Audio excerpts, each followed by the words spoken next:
بسم اللہ الرحمن الرحیم۔ السلام علیکم ورحمۃ اللہ وبرکاتہ۔ نحمدہ ونصلی علی رسولہ الکریم، اما بعد۔ ابلیس کی موت کا منظر۔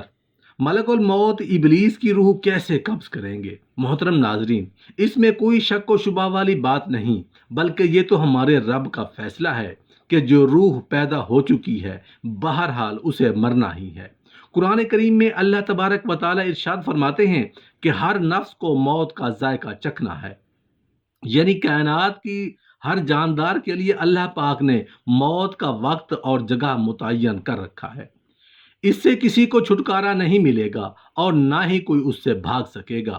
اس لیے ابلیس شیطان کو بھی ایک دن موت آئے گی، لیکن وہ دن کون سا ہوگا؟ کون ابلیس کو موت دے گا؟ شیطان کو نزع کے عالم میں کتنی تکلیف ہوگی؟ شیطان کی قبر کہاں بنائی جائے گی؟ ان تمام سوالوں کے جواب جاننے کے لیے اس ویڈیو کو آخر تک ضرور دیکھیے گا۔ جب اللہ تعالیٰ نے ابلیس پر لعنت فرمائی تو اس کی بائیں پسلی سے اس کی شیطان بیوی کو پیدا کیا، جس طرح حضرت حوا علیہ السلام کو آدم علیہ السلام کی پسلی سے پیدا فرمایا۔ پھر اس عورت سے جو اس کی پسلی سے پیدا ہوئی شیطان نے ہم بستری کی تو اس نے 31 انڈے دیے۔ انہی 31 انڈوں سے اس کی ساری نسل کی افزائش ہوئی اور وہ اس کثرت سے پھیلی کہ بحر و بر میں چھا گئی۔ محترم ناظرین، جب شیطان مردود کو اللہ تبارک و تعالی نے جنت سے نکال دیا تو اس نے اللہ تبارک و تعالی سے قیامت تک کے لیے مہلت مانگی کہ قیامت سے پہلے مجھے موت نہ آئے، لیکن اللہ پاک نے اسے وقت مقررہ تک یعنی ایک خاص وقت تک مہلت دی، جسے قرآن کریم کی سورہ الحجر میں یوں بیان فرمایا گیا ہے کہ اس نے کہا کہ اے پروردگار، لوگوں کے زندہ کیے جانے تک مجھے مہلت دے۔ اللہ تبارک و تعالی نے ارشاد فرمایا تجھے مہلت دی جاتی ہے۔ محترم ناظرین، مفسرین نے لکھا ہے کہ جب حضرت اسرافیل علیہ السلام پہلی مرتبہ سور پھونکیں گے، قیامت کی نشانیاں جب پوری ہو جائیں گی تو مومنوں کی بغلوں کے نیچے سے ایک خوشبودار ہوا گزرے گی، جس سے تمام ایمان والے وفات پا جائیں گے، اور پھر اس کے بعد 40 سال کا زمانہ گزرے گا کہ جس میں کوئی بچہ بھی پیدا نہیں ہوگا، یعنی ہر انسان کی عمر کم سے کم 40 سال ہوگی۔ مسلمان کیونکہ مر چکے ہوں گے اس لیے زمین پر صرف مشرک اور کفار رہ جائیں گے۔ جب مومنین کی وفات کو 40 سال گزر چکے ہوں گے تو پھر حضرت اسرافیل علیہ السلام پہلی مرتبہ سور پھونکیں گے۔ شروع میں اس کی آواز نہایت کم ہوگی کہ لوگ کان لگا کر سنیں گے، پھر یہ بڑھتی بڑھتی اس قدر زیادہ ہو جائے گی کہ کانوں کے پردے پھٹ جائیں گے اور ان کے نتنوں سے پیپ بہنا شروع ہو جائے گی اور لوگ مر جائیں گے۔ جب دنیا کے خاتمہ کا وقت قریب آئے گا تو لوگ اخیر وقت تک بے فکری کے ساتھ اپنے کاروبار میں مشغول ہوں گے، بازاروں میں خرید و فروخت اور جھگڑا کر رہے ہوں گے۔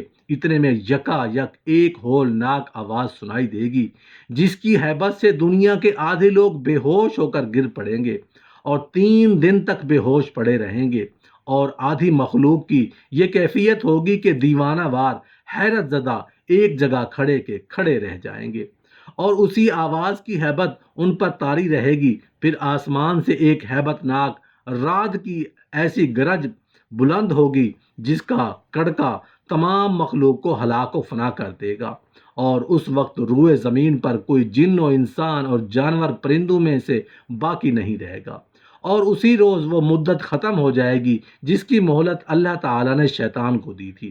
حکم خداوندی ہوگا اے ملک الموت، میں نے تجھے اپنی تمام مخلوق کے برابر معاون و مددگار دیے تھے اور تمام مخلوق کے برابر تجھے قوت عطا فرمائی تھی۔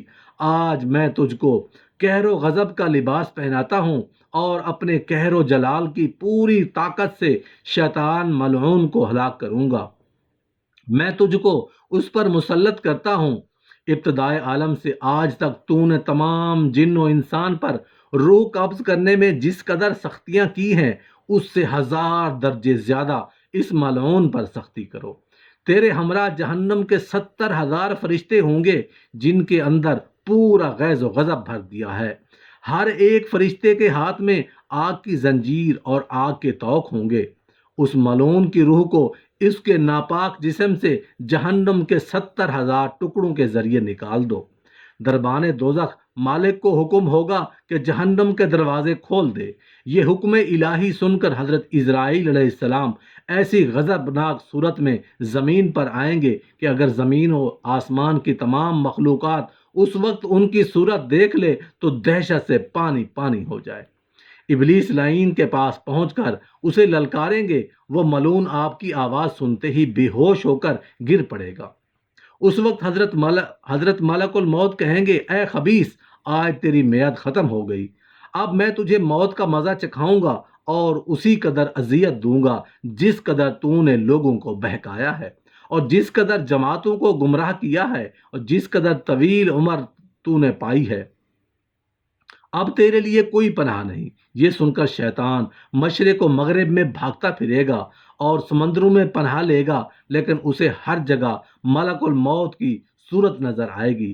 پھر بے قرار ہو کر حضرت آدم علیہ السلام کی قبر پر جائے گا اور آواز دے گا، اے آدم، تیری وجہ سے میں بارگاہ خداوندی میں مردود اور ملعون ٹھہرا، کاش کہ تجھ کو خدا پیدا نہ کرتا۔ انسان، جن، فرشتے، یہاں تک کہ شیطان ابلیس کو بھی اس نسخہ اولا کے وقت موت آئے گی۔ اس کے 40 سال بعد حضرت اسرافیل علیہ السلام دوسری مرتبہ سور پھونکیں گے تو پھر تمام مردے زندہ ہو جائیں گے اور قیامت قائم ہو جائے گی اور میزان لگے گا۔ یعنی نفقہ اولا کے وقت ابلیس کو موت آئے گی اور نفقہ اولا اور نفقہ ثانیہ کے مابین 40 سال کا عرصہ ہوگا، اور یہ کہ ابلیس 40 سال تک مردہ رہے گا۔ سوال اب یہ ہے کہ ابلیس کو موت کیسے آئے گی اور وہ 40 سال مردہ حالت میں کہاں گزارے گا؟ اس سلسلے میں حضرت کعب بن احبار رضی اللہ تعالیٰ عنہ ارشاد فرماتے ہیں کہ جب اول بشر یعنی حضرت آدم علیہ السلام کی وفات کا وقت آیا تو وہ پریشان ہو گئے اور اللہ تبارک و تعالیٰ سے عرض گزار ہوئے، اے اللہ، میری موت سے میرا ازلی دشمن خوش ہوگا کیونکہ میں مرنے والا ہوں اور وہ قیامت تک کے لیے زندہ رہے گا۔ اسی وقت ملک الموت حضرت آدم علیہ السلام کی خدمت میں حاضر ہوئے اور فرمایا، اے ابو البشر، آپ علیہ السلام وفات کے بعد جنت میں رہیں گے، جبکہ ابلیس قیامت تک دنیا میں رہے گا، اور پھر قیامت سے 40 سال پہلے اس کو ایسی موت آئے گی کہ وہ پوری دنیا کے انسانوں جتنی موت کی تکلیف برداشت کرے گا، اور پھر جہنم ہی اس کا ٹھکانہ ہوگا۔ حضرت کعب رضی اللہ عنہ مزید ارشاد فرماتے ہیں کہ حضرت آدم علیہ السلام نے ملک الموت سے فرمایا کہ مجھے ابلیس کی موت کا منظر بیان کرو۔ ملک الموت علیہ السلام نے ابلیس کی موت کا حال بیان کرنا شروع کیا تو وہ اتنی دردناک موت تھی کہ حضرت آدم علیہ السلام اپنے آنسوؤں پر قابو نہ رکھ سکے۔ لوگوں نے حضرت کعب الأحبار سے عرض کرنے لگے، ہمیں بھی ابلیس کی موت کا منظر بیان کریں۔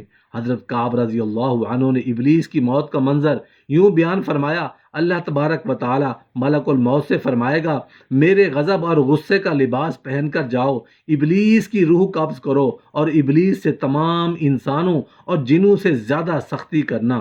جب ملک الموت علیہ السلام غضب و غصے سے موت کے فرشتوں کے ساتھ ابلیس کی روح کو قبض کرنے آئیں گے تو جو بھی آسمان و زمین میں ہے ان کو دیکھ لے گا۔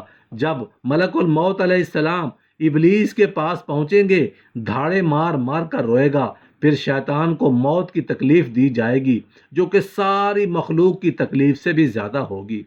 ابلیس گھبرا کر مشرق کی جانب بھاگے گا تو کبھی مغرب کی جانب، لیکن ہر طرف اپنے سامنے ملک الموت علیہ السلام کو پائے گا۔ سمندر میں چھپنے جائے گا تو سمندر اسے جگہ نہیں دے گا، آسمان کی طرف بھاگے گا تو وہاں مقرر فرشتے اس کو آگ کے کوڑے ماریں گے۔ حضرت آدم علیہ السلام کی قبر کے پاس کھڑا ہو کر کہے گا، اے آدم، تمہاری وجہ سے میں ملعون و مردود بنا، کاش کہ تم پیدا ہی نہ ہوئے ہوتے۔ پھر ملک الموت علیہ السلام سے کہے گا، کتنی سختی اور تکلیف کے ساتھ میری جان نکالو گے؟ ملک الموت علیہ السلام فرمائیں گے، جتنے لوگ جہنم میں ہیں ان سب کی موت سے کہیں زیادہ تکلیف اور سختی کے ساتھ۔ یہ سن کر شیطان تڑپنے لگے گا اور چیختا چلاتا ادھر ادھر بھاگنے لگے گا اور اسی جگہ پہنچ جائے گا جہاں اس نے جہنت سے نکلنے کے بعد پہلا قدم رکھا تھا۔ وہ جگہ آگ کے انگارے کی طرح سرخ ہوگی، زمین چنگاری کی طرح ہو جائے گی، فرشتے اس کو گھیر لیں گے اور زنبوروں اور آروں سے اس کو چیریں گے جب تک اللہ تبارک و تعالیٰ چاہیں گے۔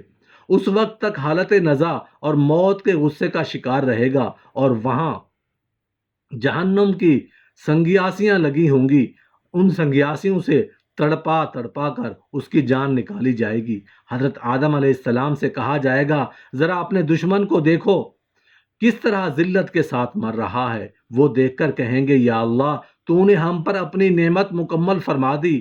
انہیں جہنم کے گڑھوں میں ابلیس 40 سال تک مردہ رہے گا اور یہی اس کی قبر ہوگی۔ پھر 40 سال بعد دوبارہ حضرت اسرافیل علیہ السلام سور پھونکیں گے تو تمام مردے زندہ ہو جائیں گے اور حساب و کتاب کا عمل شروع ہوگا۔